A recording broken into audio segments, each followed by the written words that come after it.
Thank you.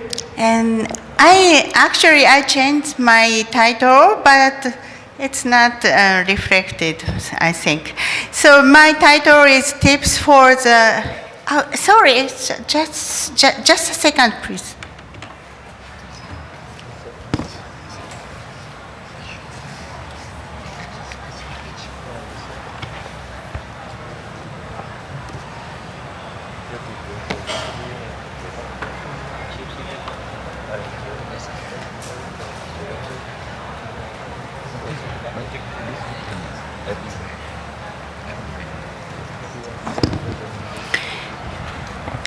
Thank you. My name is Ryoko Egashira from Saga, Japan.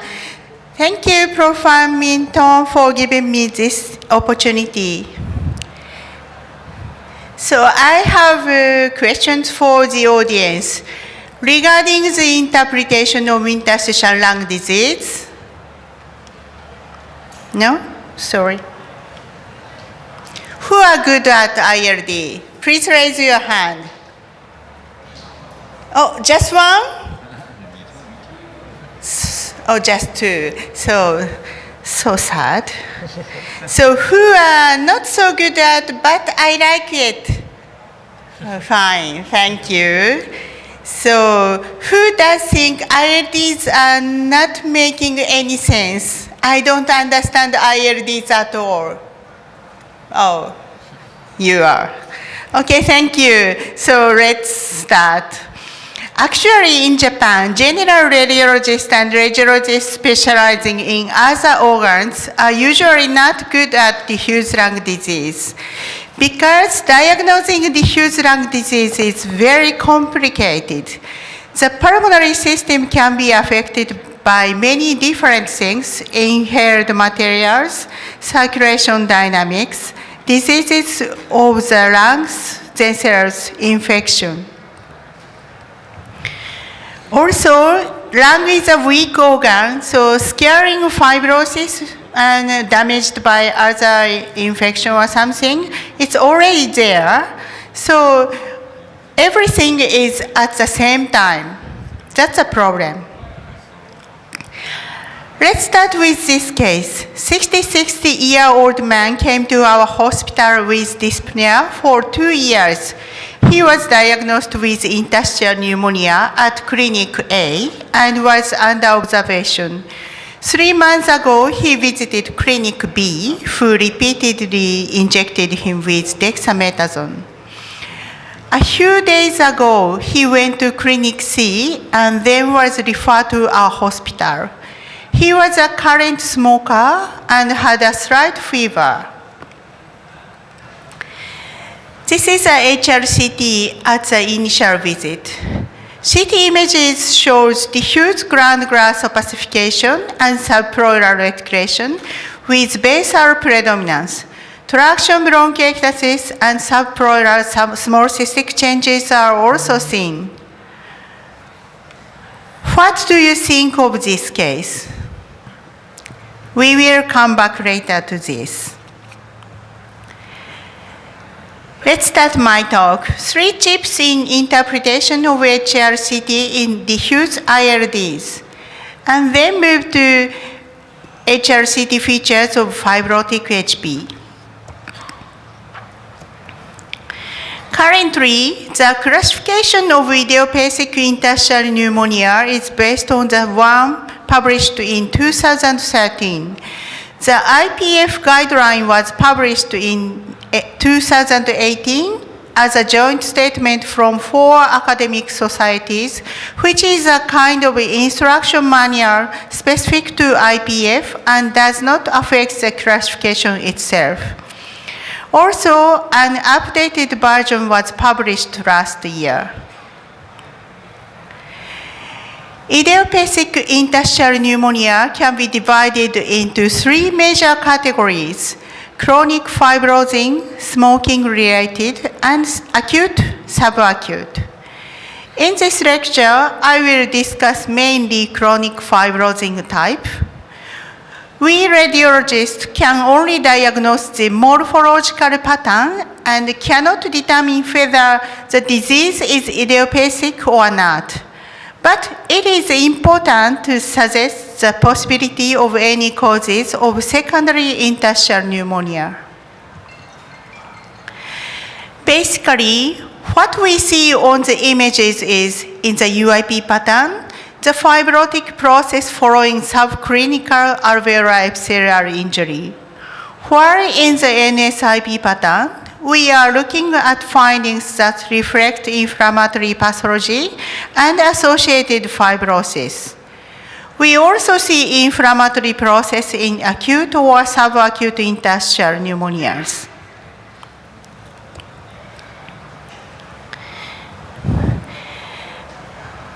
Tips number 1, consider separately chronic fibrotic regions and acute and subacute regions that are mainly inflammatory and edematous. Because chronic and acute or subacute regions are not always the same condition. Another reason is that pattern of fibrosis in chronic region is associated with poor prognosis. If both are present, take the things separately and consider fibrosis first. For the diagnosis of fibrosing IP, traction bronchiectasis or traction bronchiorhectasis, honeycomb, and loss of volume should be needed, in addition to reticulation and or ground glass opacification. Especially traction bronchiectasis is the most important. Traction bronchiectasis or bronchiorhectasis is an irregular dilatation of bronchi or bronchioles within the fibrotic area. Contraction to both horizontal and longitudinal direction makes traction bronchiectasis. These things may sound too basic, but to pick up findings carefully will make more precise diagnosis. Bronchiectasis should not be confused with traction bronchiectasis. Freestanding bronchiectasis is an airway disease. As you know, honeycomb is subpleural region composed of fibrosis and clustered cystic region used in the settings of fibrosing interstitial pneumonia and frequently seen in advanced IPF cases. The important thing is that honeycomb means not just subpleural clustered cysts, but a developed form of periovular or periachenar fibrosis. We can see the contraction of fibrotic region and, jagged pleura, also in pathological specimen. The last thing for the evidence of fibrosis is loss of volume. Correct position of the meeting point of major fissure and diaphragm should be around here.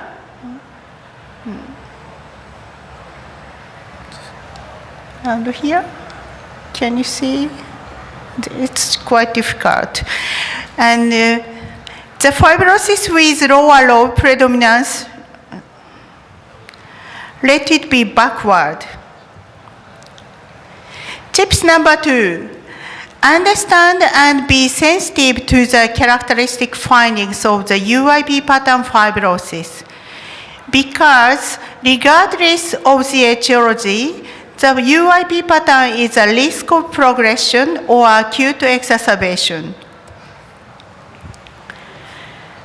The major two patterns in chronic fibrosing interstitial pneumonia are UIP and NSIP. Let's see this image. Basically, the regions are pink colored with patchy distribution. Pink corresponds to collagenous fibrosis. Inflammatory cells are not prominent. Note the jagged pleural surface due to the traction by the fibrosis. Let's see the next one. The lesions are blue colored with diffuse distribution. Blue corresponds to lymphocyte infiltration. So this is UIP and NSIP.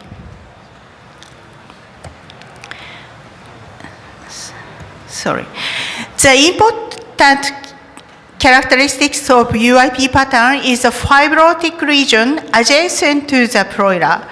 When you use the word subpleural area, the subpleural area should be recognized as being adjacent to the pleura.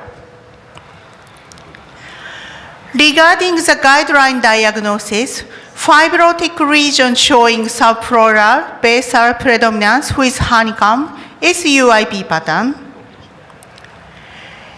And if there is no honeycomb, it would be probable UIP pattern in the guideline. In the guideline, this UIP pattern means IPF, not suggesting secondary. Typical NSIP pattern shows reticular and granular opacification with peripheral and basal predominance. The differences from UIP are the peribronchovascular distribution and subpleural sparing. Also, usually granular opacification are seen more in NSIP, which reflects inflammation. Let's see this case. 60-year-old male, former smoker. He complained dry cough and dyspnea on exertion. He had no background diseases. These are the key images. There are short irregular lines directly radiate from the pleura. Can you see that? These are the irregular lines. Also, we can see subpleural reticular opacities with traction bronchiorhectasis. This is a mild case. We don't see no honeycomb. We don't see any honeycomb, but we can confidently detect the signs of fibrosis corresponding to the UIP pattern. This loop view shows patchy distribution of fibrosis composed of dense collagenous fibrosis with periovular periacinar accentuation. The abrupt change to the normal lung is visible. There are no evidence of indicating other etiologies. This patient was diagnosed as IPF in multidisciplinary discussion.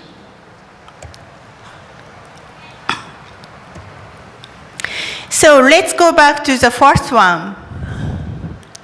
Now we can say that this patient has a fibrotic ILD based on traction bronchiectasis and lower volume loss. At the same time, however, it can be said that there is a coexistence of inflammatory pathologies based on extensive granular opacification.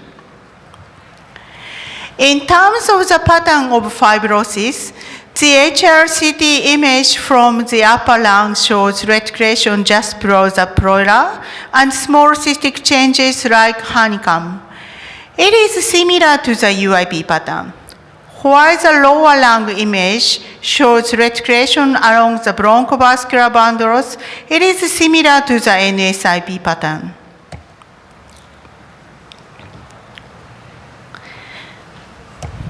We have more information about this case.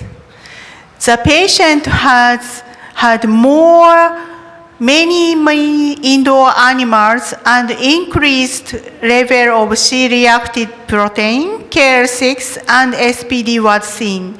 Bronchoalveolar lavage fluid showed lymphocytosis. TBLB specimen showed diffuse thickening of alveolar septa with lymphocytic infiltration and some granulomas and fibrin. Of course, he was diagnosed with a hypersensitivity pneumonitis.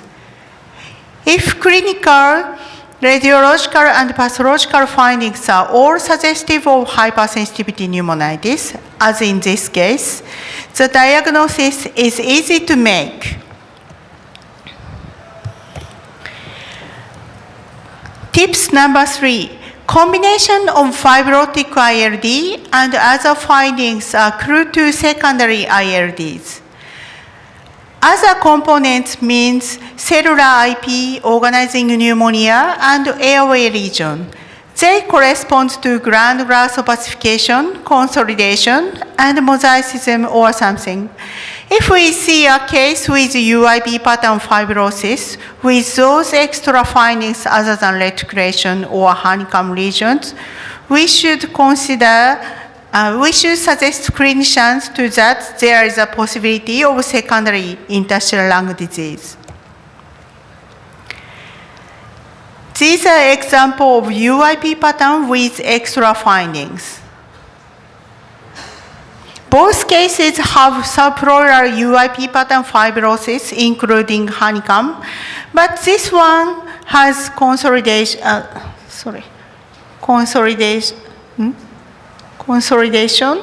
and this one has mosaicism.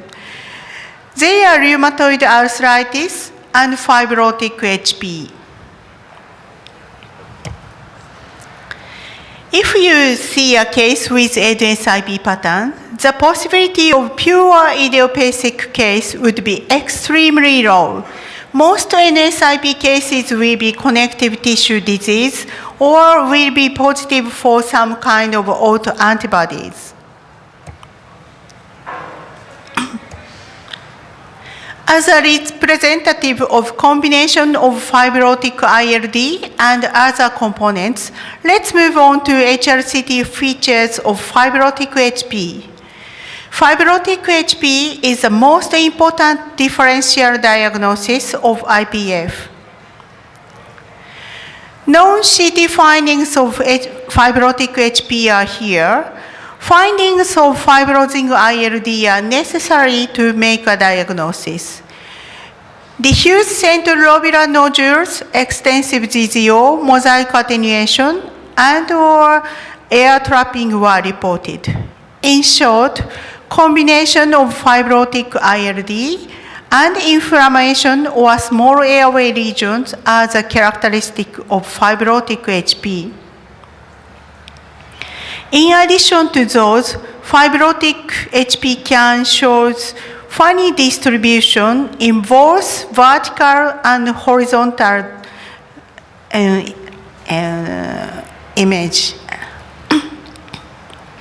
This is an example of typical HRCT of fibrotic HP.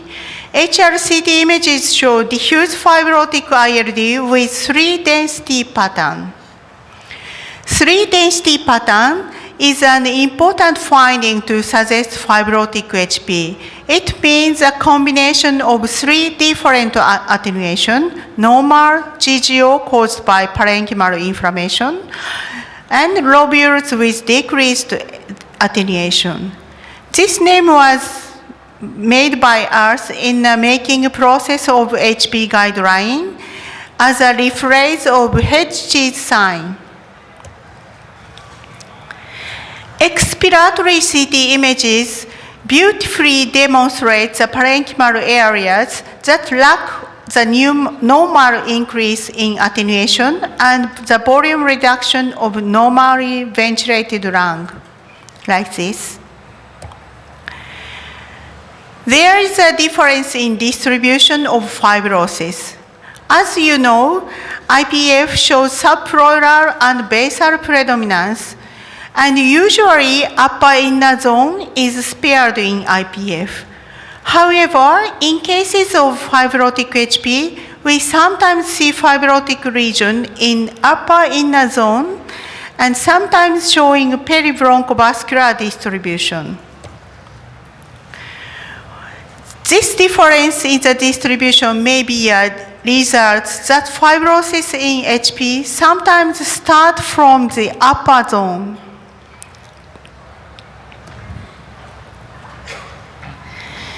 So, the first official international guideline for the diagnosis of hypersensitivity pneumonitis was published in 2020. For the fibrotic HP, we have typical, compatible, and indeterminate. But the explanation is so complicated. This is a summarized GT features of fibrotic HP.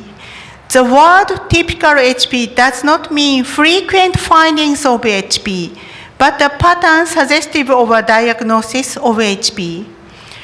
Findings of small airway disease is required for both typical and compatible.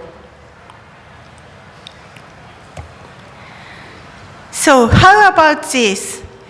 HRCT shows mild and random reticulation with extensive ground glass opacification. 3-density pattern is also visible. This case is categorized as compatible with fibrotic HP because of fibrosis is too mild. This case looks less fibrotic, but CT images of next year shows more extensive fibrosis, and this patient died from acute exacerbation 2 weeks later. So picking up evidence of fibrosis is important. So how about this one? Mild fibrosis equal to upper and lower.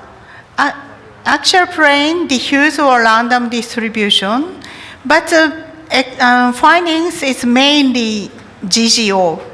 Also, we can see 3-density pattern. So this is compatible with HP.